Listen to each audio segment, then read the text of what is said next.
What if I told you laziness isn't what you think it is? That the thing you call procrastination isn't a failure, it's a symptom. And that the shame, frustration, and exhaustion you feel for not doing enough is the real thing holding you back. You don't just feel unmotivated, you feel stuck. Like no matter how much you push forward, something invisible keeps pulling you back. It's your day off. You sleep in, wake up feeling good. You move toward the kitchen, and then it's there. That feeling like you're being watched. You turn your head, and it's back. Bigger this time. Your to-do list. You know exactly what I mean. You felt it. The invisible weight pressing down. The silent judgment creeping in before you even had a chance to begin. The usual stimulants help, but it's more like a daily reset than a real solution. The harder you work, the more life piles up. Friends without ADHD say, that's just life. They don't get it. So you judge yourself, call yourself lazy before somebody else can.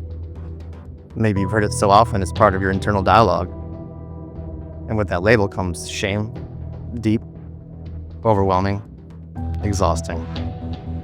But it's also fear of failure, fear of success, decision paralysis, and the exhaustion of constantly trying to keep up in a world that never slows down.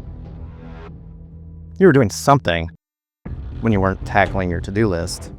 You weren't inactive, just not doing what you wanted to do. For those with ADHD or heightened sensitivity, we absorb the world's emotions, the highs, the heaviness. Over time, this weight leaves us drained. A dead phone, you charge it. An empty gas tank, you fill it. But when we run on empty, we tell ourselves to try harder. What if exhaustion, distraction, and lack of motivation weren't personal failures at all, but natural responses to an impossible system? A lot of what we struggle with, attention issues, procrastination, aren't flaws.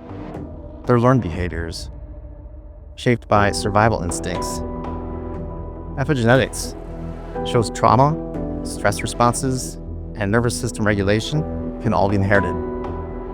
So if great-great-grandma spent her life dodging danger, your brain now panics over unread emails.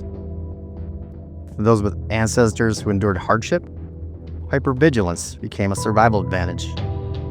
Today, that same wiring can manifest as chronic anxiety and an inability to relax. For others, survival meant conserving energy that now shows up as chronic indecision and difficulty starting tasks. Your system's running outdated software.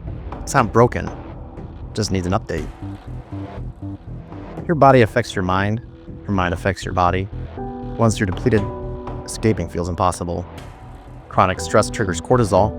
High cortisol disrupts sleep, drains focus, and makes rest feel unsafe. Because obviously, why rest when you can lie awake panicking about an email you refuse to open? Low energy leads to poor self-care.